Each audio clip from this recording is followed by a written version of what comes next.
ada sebagian ulama yang memadukan kedua-duanya supaya lurus dengan pundak dan supaya lurus dengan ujung telinga, yaitu di sini.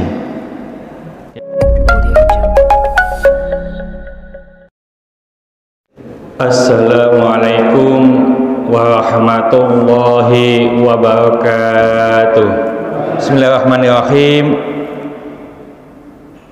Wa an Abi Humaidis Sa'idi, dari Abi Humaid bin Sa'idi radhiyallahu anhu qol, mudah-mudahan Allah meridhoinya, ia berkata, Ra'aitu Rasulullah sallallahu alaihi wasallam, aku melihat Rasulullah sallallahu alaihi wasallam idza kabbara ja'ala yadaihi, apabila ia bertakbir beliau menjadikan kedua tangannya itu jadwa mankabihi, yaitu lurus dengan kedua pundaknya. Ya, ini apa? Saya potong dulu. Jadi kalau bertakbir, ya Rasulullah itu lurus kedua telapak tangannya ini dengan pundak. Coba saya bacakan hadis selanjutnya. Kalau di sini hadis ke-7, ya. Wa an Ibnu Umar radhiyallahu anhuma, dari Ibnu Umar, mudah-mudahan Allah meridhai keduanya, anna Nabi sallallahu alaihi wasallam, adalah Nabi sallallahu alaihi wasallam kana yarfa'u yadaihi, beliau apabila mengangkat kedua tangannya hatwa mankibaihi, yaitu lurus dengan kedua pundaknya, idaftaha sholata, ketika memulai sholat, wa idza kabara liruku'i, ketika takbir ruku', wa idza rafa'a ra'sahu, ketika ia mengangkat kepalanya minal ruku', dari ruku', muttafaqun alaih. Ya, saya baca, nanti kita jelaskan, tinggal satu, ya.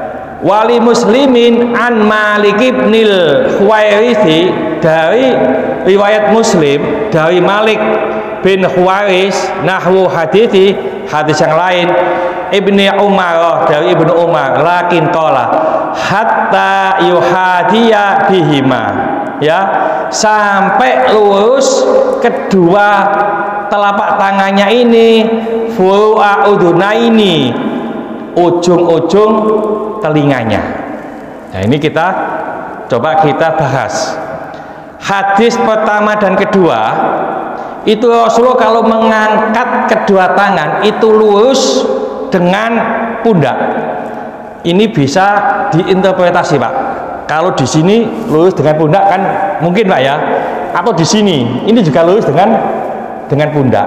Jadi Allahu Akbar umpamanya, ya, ini lurus dengan pundak, atau Allah di sini lurus dengan pundak, atau di sini Allahu Akbar ini juga lurus dengan pundak. Ini interpretasi. Yang hadisnya ketiga tadi itu furu'a udunaini, lurus dengan ujung-ujung telinga. Jadi ujung telinga di sini juga lurus dengan ujung telinga, di sini juga begitu. Nah, ada sebagian ulama yang memadukan kedua-duanya supaya lurus dengan pundak dan supaya lurus dengan ujung telinga, yaitu di sini. Ya, ini dengan pundak juga lurus, dengan ujung telinga juga lurus. Ada ulama yang begitu. Jadi Allah di sini. Apapun ibu boleh bisa melihat, ya. Sing di sini itu menggunakan hadis lurus dengan pundak. Ya, tapi yang kalau di sini ini ujung telinga juga kena, ini pundak juga kena. Wallahu alam. Ya, monggo ngikuti yang mana. Lalu kapan kita itu mengangkat? Di hadis yang dijelaskan tadi riwayat Bukhari Muslim, pertama adalah iftahas sholata, ya, ketika memulai sholat, takbiratul ihram, Allahu Akbar, takbiratul ihram itu diangkat, itu sunnah. Yang kedua, ketika mau ruku. Jadi kalau bapak-bapak mau sedekap, ya, walam yakul lahu kufuwan ahad, Allahu Akbar. ruku diangkat menurut hadis ini. Nah, kapan lagi? Yaitu setelah ruku. Ya. Jadi sami Allah liman hamidah itu juga diangkat. Sami Allah liman hamidah. Jadi 3 tempat. Jadi ibu mohon diperhatikan, menurut hadis ini saat mengangkat tangan, yaitu ketika takbiratul ihram, memulai sholat, mau ruku itu diangkat tangannya, lalu apa itidal, sami Allah liman hamidah itu juga diangkat tangannya. 3 tempat. Dalam kitab-kitab yang lain, riwayat yang lain, ada 1 tempat lagi yang disunahkan mengangkat tangan. Kapan?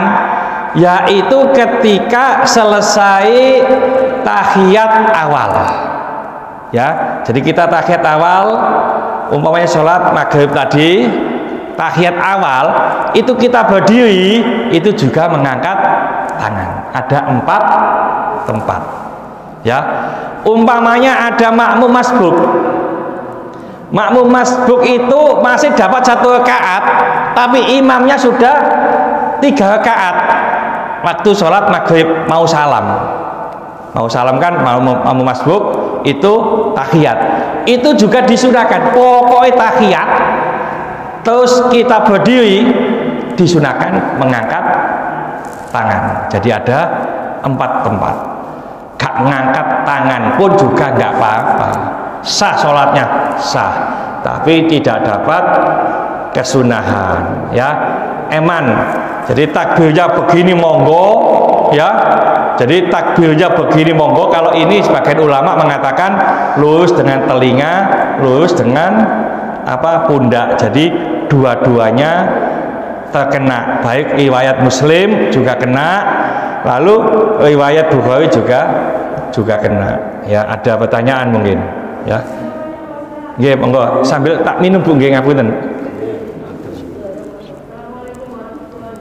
Waalaikumsalam warahmatullahi wabarakatuh.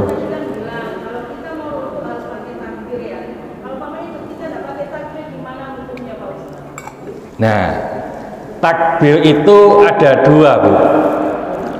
Pertama takbiratul ihram. Takbiratul ihram itu tidak boleh, maaf, menurut mazhab Syafi'i, di dalam hati. Jadi tidak boleh dibunyikan, disuarakan. Takbiratul ihram. Jadi membaca takbiratul ihram paling tidak kedengaran dirinya sendiri, kecuali imam. Ya, sini aja imam siapa ya? Yang kembali tok ya. Kecuali imam itu disunahkan sampai kedengaran di makmum. Ya, itu jadi takbiratul ihram Allahu Akbar itu disuarakan. Yang kedua takbir intikal, takbir perpindahan. Ya, jadi setiap itu ada takbir Allahu Akbar, Allahu Akbar, Allahu Akbar, itu takbir intikal namanya. Takbir perpindahan. Ya, ini meskipun tidak disuarakan, tidak kedengaran, itu masih sah. Ya, tapi kalau takbiratul ihram ini membaca Allahu Akbar, minimal ibu dengar sendiri. Ya, wah saya nggak dengar Ustaz. Oh cocok nggak dengar. Iya, pengen aku dublek. Oh iya, memang dublek nggak apa-apa.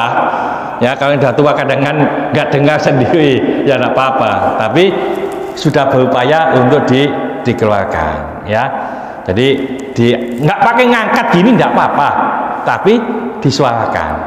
Ya, jadi tapi kalau diangkat itu mendapatkan kesunahan. Mudah-mudahan sedikit ini dibantu hidayah Allah, segala hajat kita dikabulkan Allah, segala kesulitan kita dibantu Allah.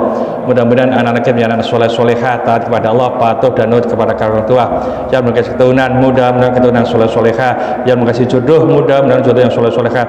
Mudah-mudahan di antara kita, keluarga kita, di tulang kita, tetangga-tetangga kita yang saat ini sedang sakit, baik di rumah sakit maupun di kediaman, mudah-mudahan Allah cepat mengangkat penyakitnya, menyembuhkan penyakitnya, dan mudah-mudahan Allah memberikan kesabaran kepada yang sakit, dan dengan kesabaran ini mudah-mudahan Allah mengangkat seluruh dosa-dosanya, dan mudah-mudahan Allah mengampuni dosa-dosanya orang yang mendolimi kita. Al-Fatihah. Bismillahirrahmanirrahim. Wal 'asri innal insana lafi khusrin illa alladziina aamanu wa 'amilus sholihati wa tawassaw bil haqqi wa tawassaw bis sabr. Subhanaka wa bihamdika asyhadu an la ilaha illa anta astaghfiruka wa atubu ilaik. Assalamualaikum warahmatullahi wabarakatuh.